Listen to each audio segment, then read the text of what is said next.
تا حالا فکر کردی اگه زمین یهویی وایسه چی میشه؟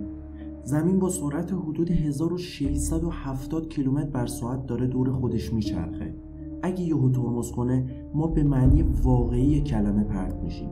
در واقع همه چی از ساختمونا گرفته تا درخت‌ها و حتی خود ما با همون سرعت قبلی به حرکت ادامه میدیم. یعنی یه لحظه تصور کن با سرعت یه هواپیما بخوری به دیوار. درد داره نه؟ اقیانوس‌ها هم آروم نمیمونن. کل آبها با شدت حرکت میکنن و سیل و سونامی درست میشه.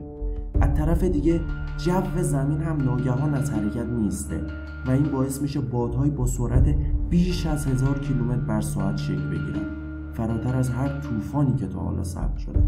حتی ممکنه میدان مغناطیسی زمین به هم بریزه و اون موقع خورشید دیگه تعارفی با ما نداره.